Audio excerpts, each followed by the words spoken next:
Hi, I'm Joey Lott, and in this video I would like to invite you to a radically different understanding of yourself and your world and your reality. And we'll start by looking critically, in a very honest, direct way, at two somewhat common Western spiritual philosophies. And those are the law of attraction, as well as Neoadvaita, or the Western understanding of non-duality, which I will suggest to you, and you will discover in your own direct experience, is not non-dual at all. It's actually very dualistic.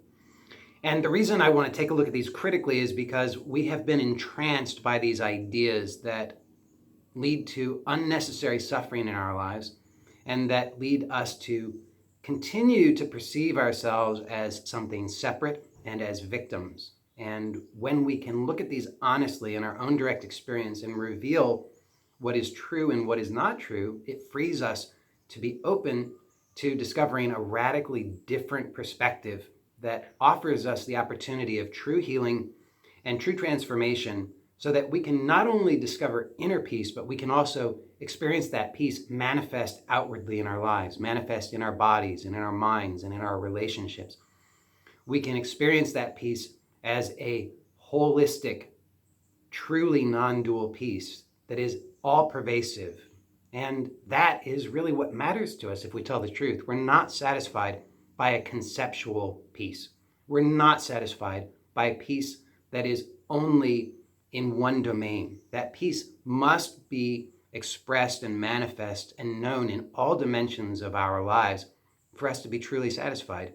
And I'm going to suggest to you that that is true non-duality.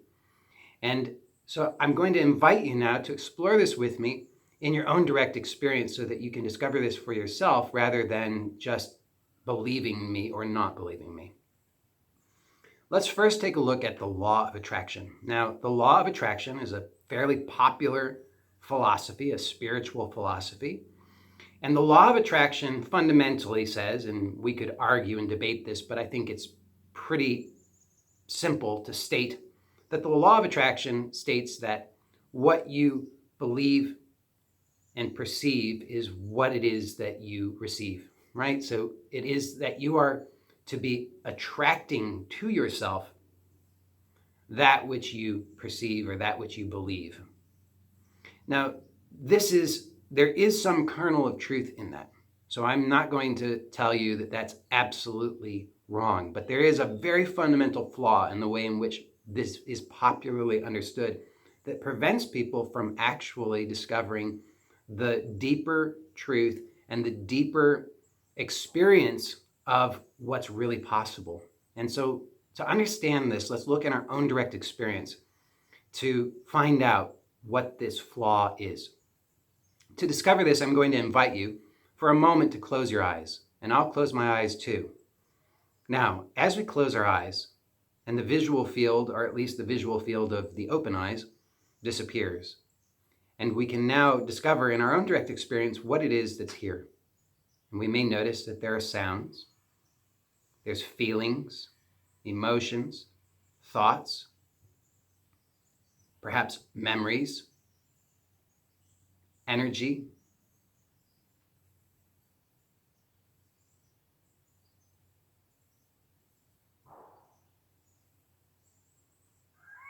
And you can notice that all of this is happening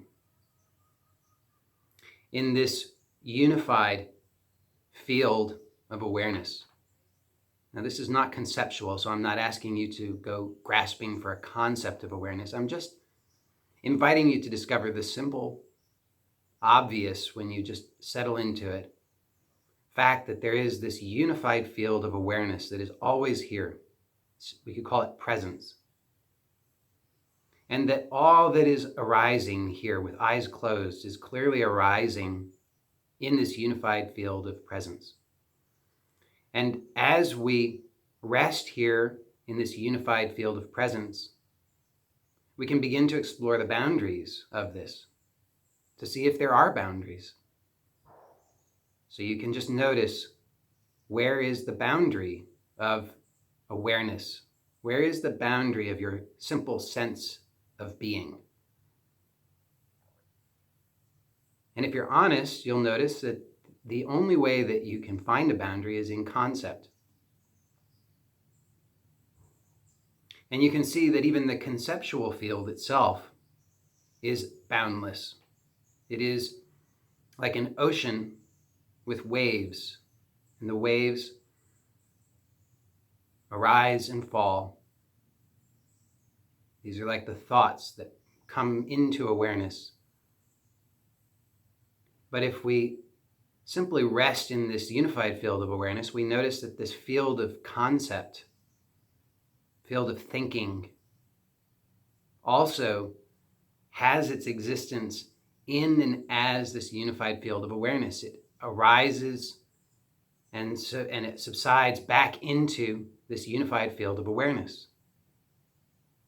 So too with emotions, feelings, sensations, sounds. If you just observe the sounds for a moment, you'll notice, such as the sound of my voice, that it appears from awareness into awareness, and then it disappears again into awareness.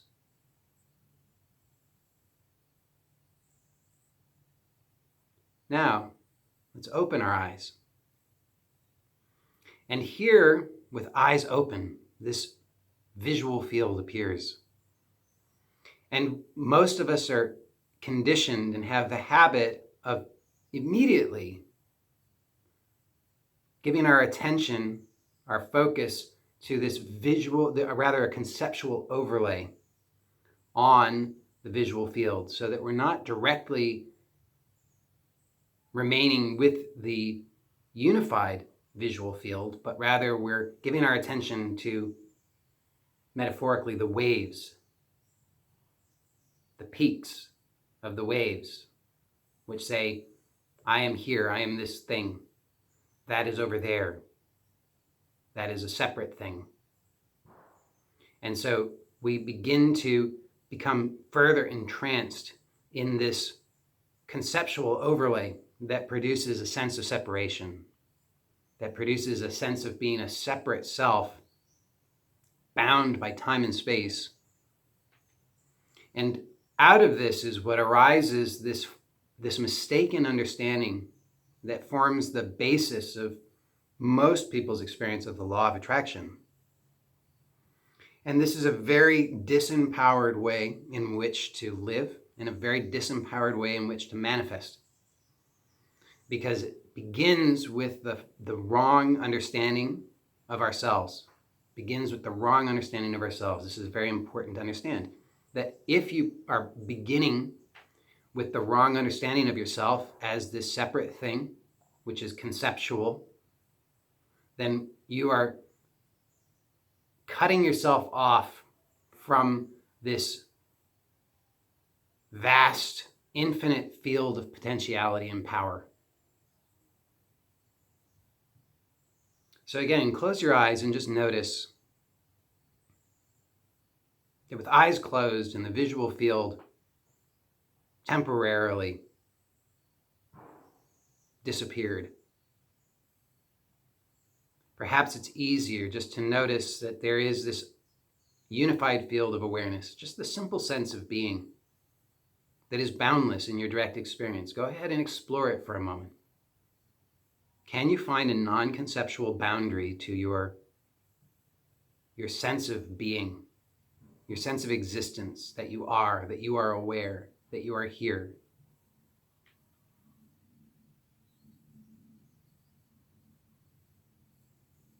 You can see that time, space, separation, all of these are just concepts. But the direct experience of ourselves is actually boundless, intelligent awareness. This is not difficult to recognize.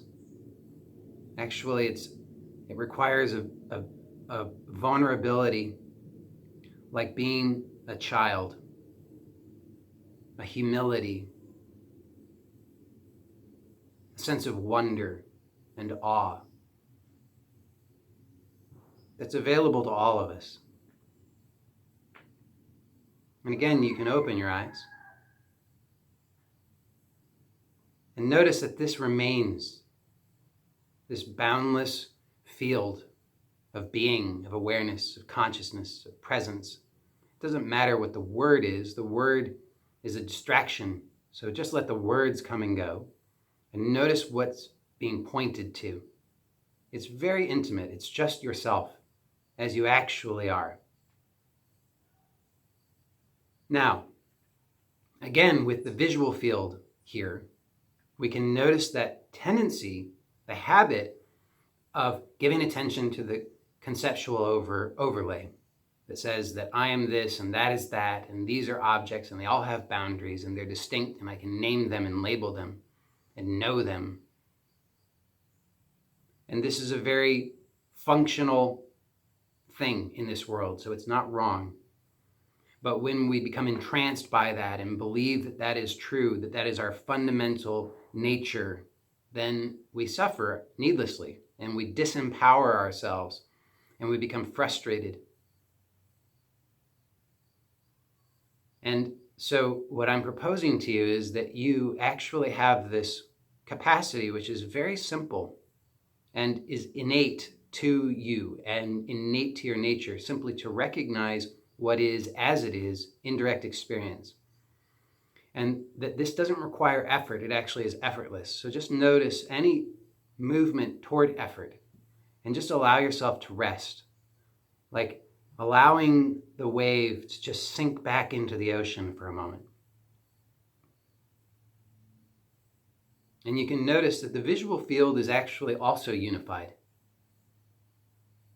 The actual direct experience of the visual field is one of unification. There is no actual separation found in the visual field. It is actually only in the conceptual overlay that we come to believe that there is any separation in the visual field. The visual field is non-separate.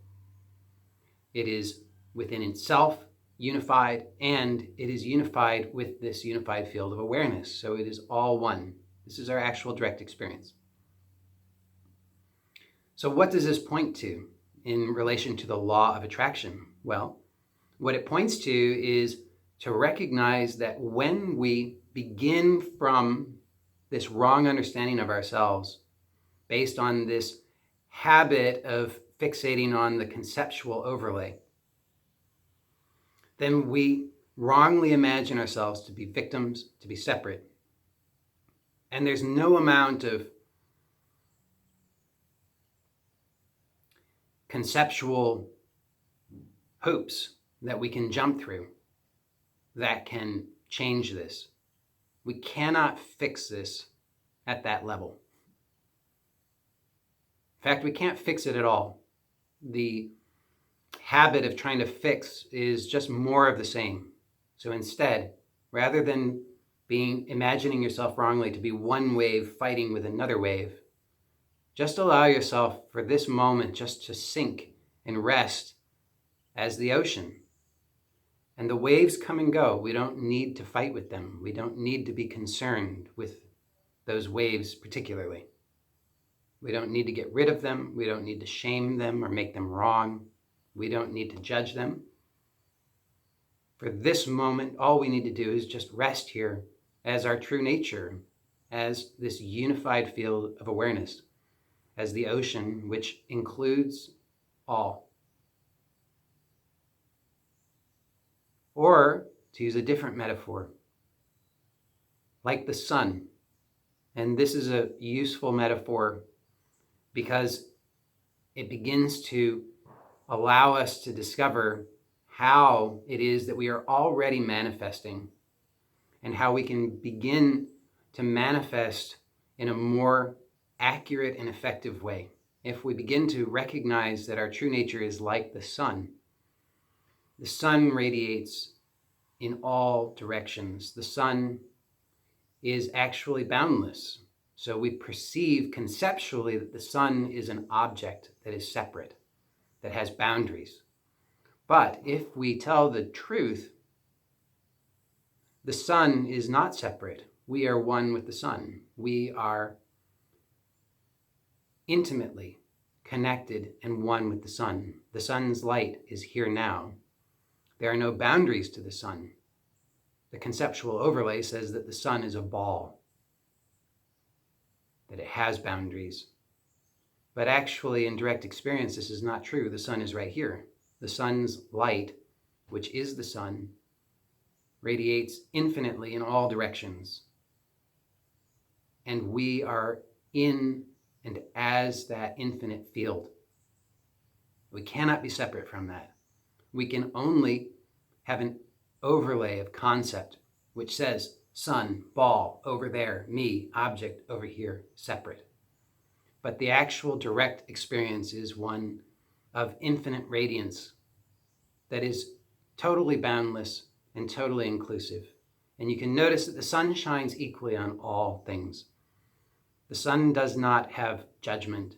This deserves light, that does not deserve light. All are equally the recipients of this sun. And so we can begin to recognize that this is reflecting to us our own true nature, that we are like the sun, or we are the sun, radiant in all directions always, and receiving and shining always in all ways. So this begins to help us to recognize how we can begin to manifest, which is that through this power of attention, we can begin to choose out of this infinite field of potentiality where our attention goes. And even at the level of the physical body, we can recognize that where we give our attention and where it is that we choose to give our energy, that this produces new pathways, and that those pathways are how we manifest. We've all had experience of this, even in the most mundane sense. All of us began not knowing how to understand language. And yet through this attention, through the repetition, through the habit, these new pathways formed, this new pathway in which the radiance shines forth that allows for communication through language, allows for understanding of the language. It allows for everything if we start to recognize the truth of this. All of us, every capacity that we have, every skill that we have developed is manifest in this way. It is simply through allowing that simple radiance of being that we are to shine forth through particular pathways. So rather than perceiving ourselves as this separate thing that needs to call out to the universe, please help me, send me this thing that I will believe in. Instead, we can start to connect to that infinite field of potentiality, that power source that is the power of all that is. And through this, we can begin to choose what it is that we are manifesting through our attention, allowing that radiance to shine through these pathways in a very focused way. So that's the law of attraction. And that's the invitation that I have for you with the law of attraction, to inquire in this way and directly recognize for yourself the fundamental flaw of the way in which the law of attraction is commonly understood, and how that is disempowering. And if we want a more empowered and accurate and truthful way in which to understand how manifesting is working in our lives already, not as some new thing that we need to learn, but just to be observant of what is already happening, then we begin to have this possibility of acting from choice. So we can recognize there are habits. These habits are the pathways. They are the ways in which attention has formed these grooves in which the radiance shines forth. And these grooves, if we are pleased with them, are wonderful. If we are not pleased with them, then we can experience suffering as a result of this. And what I am proposing to you is that first and foremost, to recognize your true nature as this infinite radiance, this infinite unbound intelligence awareness, is the way in which you can begin to consciously participate in the manifestation of your life. Again, this is already happening. It's just that to the degree that you are not aware of it, to the degree that you are not choosing it, you will feel as though you are a victim and you will suffer. So becoming aware of this is the first most important thing. Now let's take a look at Neoadvaita, or the common Western understanding of non-duality, which, as I will now propose to you, is entirely dualistic. And why is that? Because if we take a look, we can see that the common Neoadvaita understanding of what is non-dual is one in which people become obsessed with trying to get rid of the manifest expression of self, in which they are attempting obsessively to withdraw into this conceptual sun that they conceptually believe is separate from the manifest expression. And this generates a great deal of fear, anxiety, and stress for people, because then they're attempting all of this management and control to try to get to some kind of imagined purity or perfection of a non-dual understanding or non-dual state. But this is, as you can hopefully see already, flawed. So let's again close our eyes and notice that in our actual experience, our most intimate sense of ourselves, we are already whole. We are already boundless. We are already infinitely radiant. Now, it's important that you don't just take these on as concepts. As I'm proposing to you, that's actually the flaw of Neoadvaita, is that it is too often understood in only a conceptual way.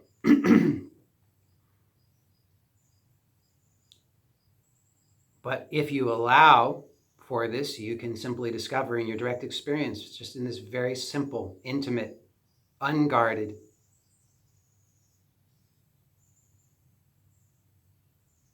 way, that before the conceptual overlay, it's abundantly clear that there is no boundary here, that your actual nature is infinitely radiant self.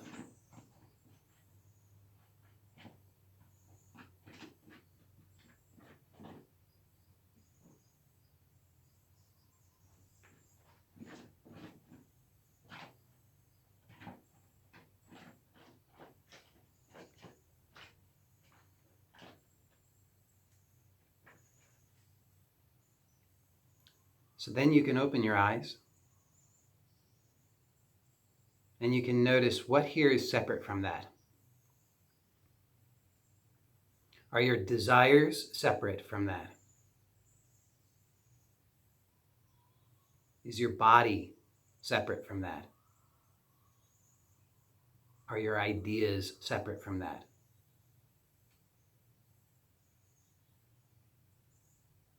Are your friends and family separate from that? Are your emotions separate from that?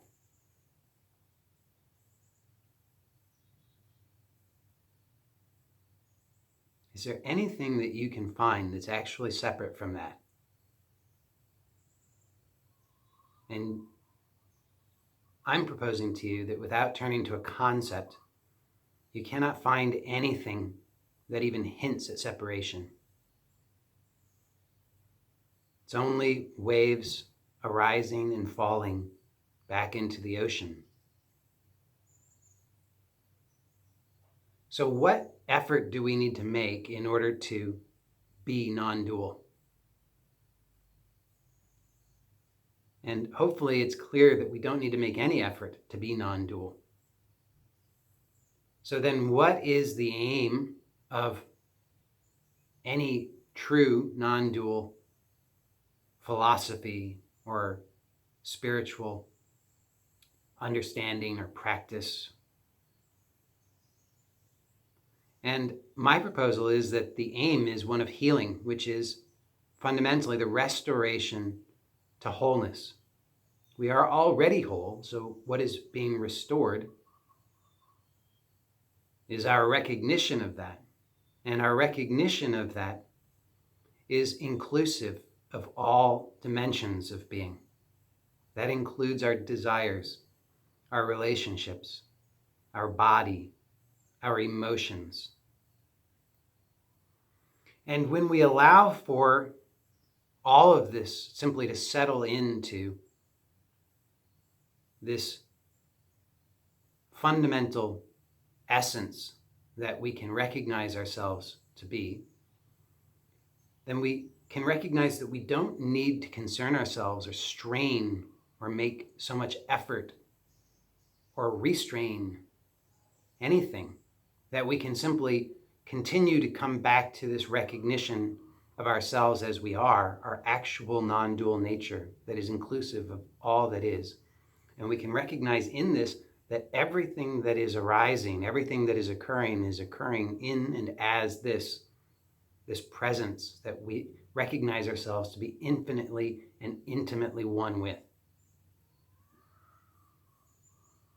So only at the conceptual level does it seem as though there's any effort required in order to do something or fix something or get something right. But our actual direct experience reveals to us that our true nature already is non-dual and that everything is included in that. So we do not need to restrain. And in fact, we can then begin to recognize that everything that is occurring is pointing us to that. And if we allow that, then what that does is everything is pointing us to this ground of being, or pointing us to our own radiant, infinite nature, and pointing us to recognize the true inclusivity of everything that is occurring, including our desires.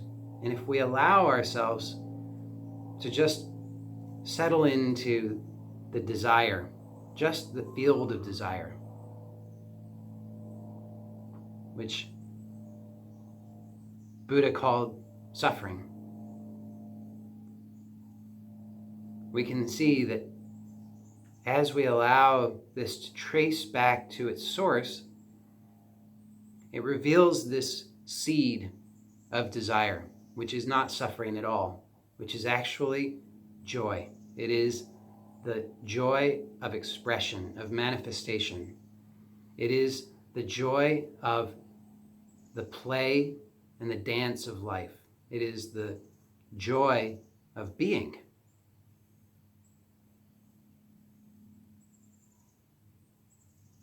So rather than having to push away anything, we're now free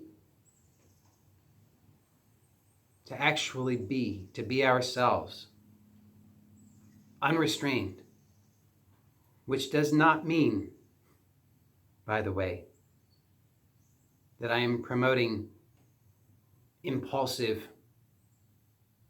painful, conditioned reactivity. What I'm actually advocating is for a continual resting in this field of being, this field of presence, our most intimate sense of ourselves that allows us then to begin to allow for desire to flow naturally in the most joyful ways, in the most authentic and true ways. Because each of us, if we tell the truth, we have this authentic desire for expression and manifestation that is in alignment with these qualities that we most treasure in ourselves: joy, bliss, peace, harmony, love, compassion,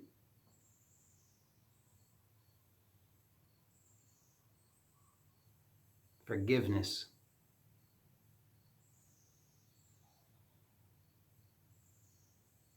reconciliation.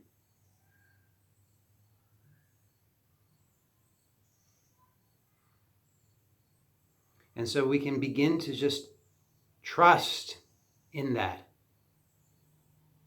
Like we can trust for the river to carry all that rides it to the ocean.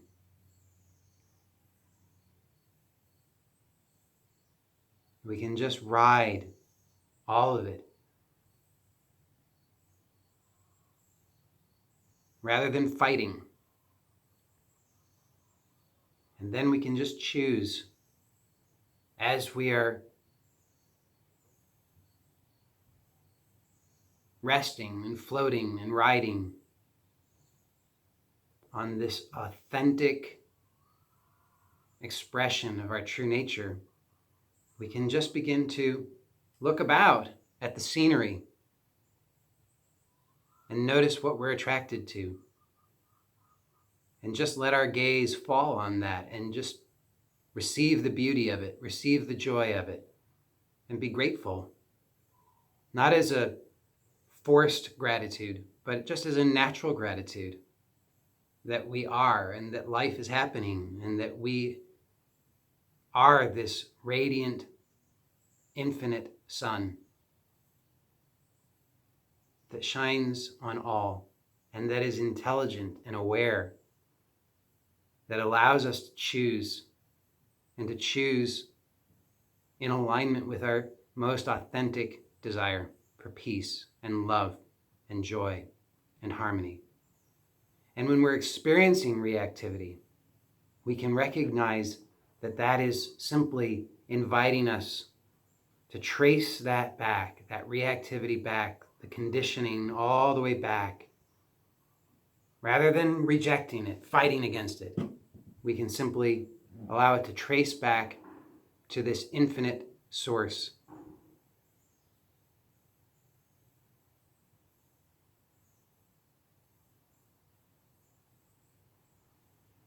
Thank you.